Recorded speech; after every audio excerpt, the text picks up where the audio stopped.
بسم اللہ الرحمن الرحیم۔ ناظرین، ہمارے ایک ریگولرلی پروگرام دیکھنے والے دوست ہیں منیر احمد صاحب، انہوں نے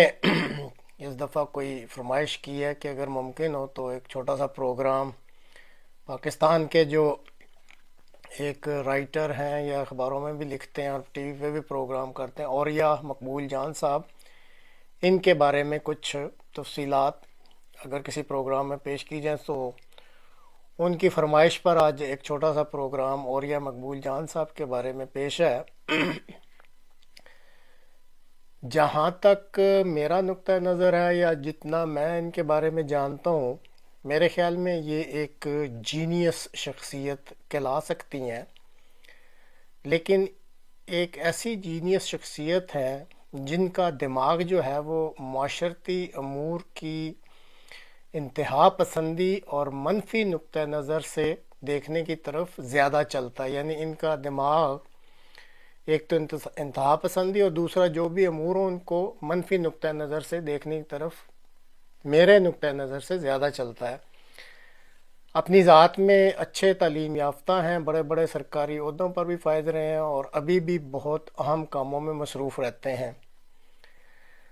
اب یہ چیزوں کو انتہا پسندی کے نقطہ نظر سے اور اسی طرح منفی نقطہ نظر سے کیوں دیکھتے ہیں، تو اس کی ایک وجہ تو یہ ہو سکتی ہے کہ وہ توجہ حاصل کرنا چاہتے ہوں اور میڈیا میں سٹے کرنا چاہتے ہوں۔ اگر اس کے علاوہ کوئی وجوہات ہیں تو پھر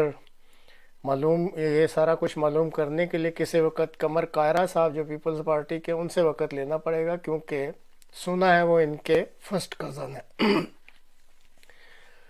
2016 میں یہ ایک کرکٹر بننے والی لڑکی کی کمرشل فلم کے بارے میں عجیب و غریب فتوے دے کر توجہ کا مرکز بن گئے تھے۔ اس کے بعد پھر جنگ میں قیدی بنائی جانے والی عورتوں کو بطور لونڈی گھر میں بغیر نکاح کے رکھنے اور جنسی ضروریات پورے کرنے کا فتویٰ دے دیا، اور پھر بھی یہ میڈیا میں رہے۔ بعض ان کی ایسی تقاریر تھیں کہ ناروے نے ان پر 2018 سے منافرت پھیلانے والی تقاریر کی وجہ سے جو انہوں نے سنی، ان کو اپنے ملک میں آنے سے پابندی لگا رکھی ہے۔ ریکارڈ کے مطابق خود اپنی ہی ایک طالبہ سے جو محبت کی شادی کی اور عقد کر لیا، اور حفظ ما تقدم کے طور پر اپنی اور جو ان کی اولاد ہے وہ باہر ہی رہ کر پڑھا رہے ہیں۔ بہرحال اپنے آپ کو ایک کتب ابدال اور مفکر اسلام سمجھتے ہیں، تو ان کا جو ہے وہ باجوہ صاحب اور عمران خان صاحب کے حوالہ سے یہ میدان میں آتے رہتے ہیں اور بات چیت کرتے رہتے ہیں۔ جو آج چیز سامنے رکھنی ہے وہ یہ ہے کہ انہوں نے اپنے جو موجودہ آرمی چیف ہیں جناب صاحب، ان کے بارے میں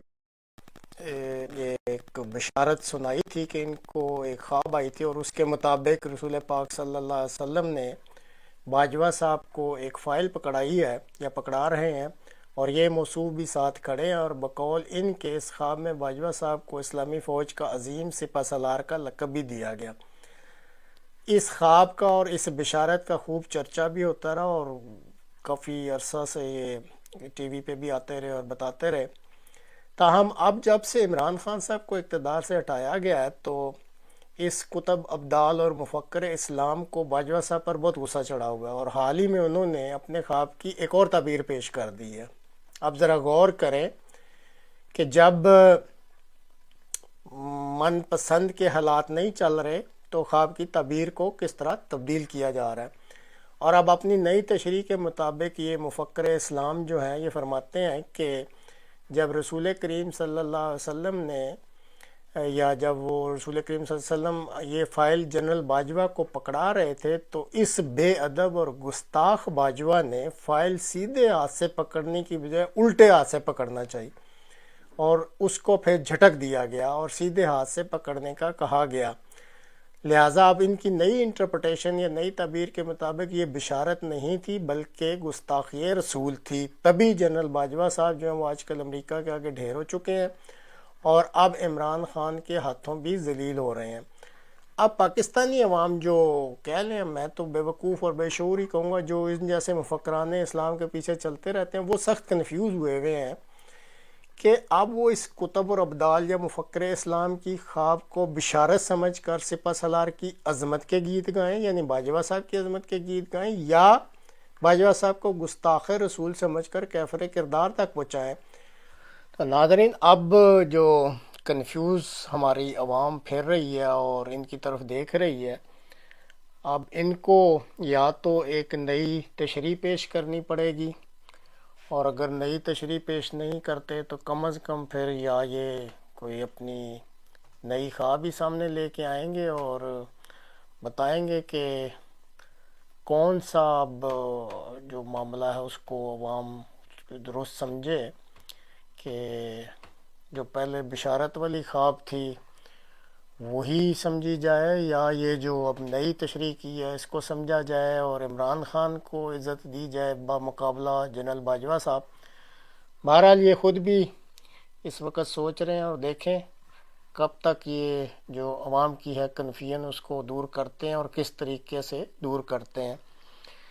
تو ناظرین، ایک اور جو بات آج اسی ویڈیو میں کرنی تھی وہ یہ ہے کہ آج یہاں جرمنی میں ایک تازہ ترین رپورٹ جو ہے وہ سامنے آئی ہے کہ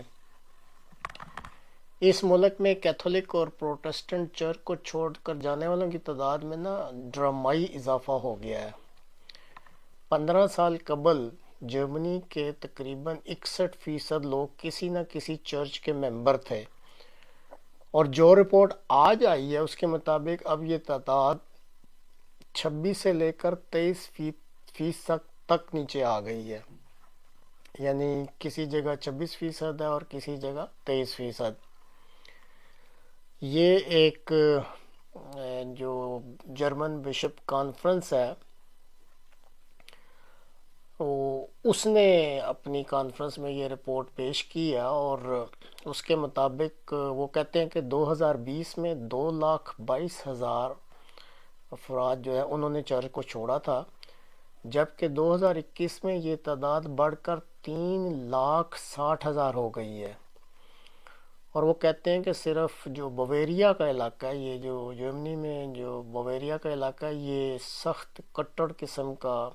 عیسائیت کا گڑھ سمجھا جاتا ہے۔ تو اس صوبے میں وہ کہہ رہے ہیں کہ جاری سال میں جنوری سے جون تک صرف اس صوبے میں 15,000 افراد نے چرچ کی رکنیت سے استعفے کا لکھ دیا ہے کہ جی ہم مستعفی ہونا چاہتے ہیں۔ اور اس رپورٹ کے مطابق پچھلے سال کی نسبت یہ تعداد دگنی ہے، 2 گنا بڑھ گئی ہے۔ جہاں تک انہوں نے مختلف عوامل کا ذکر کیا کہ لوگ کیوں چرچ کو چھوڑ کے جا رہے ہیں، تو اس میں مین وجہ جو ہے وہ 8 تا 9% چرچ ٹیکس بھی ہے، جو کہ اس مہنگائی کے دور میں ممبران کے لیے ادا کرنا مشکل ہو گیا ہے۔ وہ کہتے ہیں جی ہمارا تو پہلے گزارا نہیں ہوتا، اس لیے ہم یہ جو چرچ کا ٹیکس ہے یہ اتنا زیادہ ہم نہیں دے سکتے۔ اس کے علاوہ وہ کہہ رہے ہیں کہ بڑا چبھتا سا سوال لوگ پوچھتے ہیں کہ ہمیں تو سمجھ نہیں آ رہی کہ ہم چرچ جاتے کیوں ہیں اور کیوں جانا ضروری ہے، اور اس وجہ کے علاوہ بھی ہے کچھ، جیسا آپ اگر جو میڈیا کو فالو کرتے رہتے ہیں تو بہت بڑی تعداد میں جو بچوں کے ساتھ زیادتی کے کیسز ہوئے تھے وہ بھی ایک وجہ ہو گئی ہے، اور کچھ کورونا کی وجہ سے بھی جو ہے وہ لوگوں کا جو ہے وہ رجحان جو ہے وہ چرچ کی طرف کم ہو گیا۔ اور اس کانفرنس میں یہ بتایا گیا ہے کہ جو لوگ ابھی تک اٹیچ ہیں، یہ 26 سے 23% جو ممبر ہیں چرچ کے، تو اتوار کے روز ان کی تھوڑے سے عرصے کے لیے یا تھوڑے سے وقت کے لیے عبادت ہوتی ہے، تو اس میں وہ کہہ رہے ہیں صرف 4.3% حاضری ہوتی ہے، باقی وہ کوئی نہیں آتے چرچ میں۔ تو یہ ایک بڑی الارمنگ اور فکر والی بات ہے جو جرمن کی یہ بشپ کانفرنس میں سامنے رکھی گئی ہے، اور ان کو اب کچھ سمجھ نہیں آ رہی کہ یہ آئندہ اس ملک کا کیا بنے گا۔ مذہب کے لحاظ سے سارے جو ہے وہ لا مذہب ہوتے جا رہے ہیں۔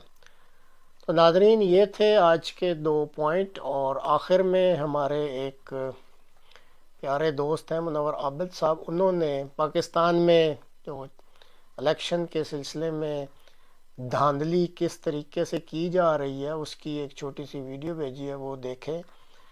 اور آپ کو خود ہی اندازہ ہو جائے گا کہ کس طریقے سے یہاں پہ دھاندلی کی جاتی ہے اور کس طرح کی منصوبہ بندی کی جا رہی ہے۔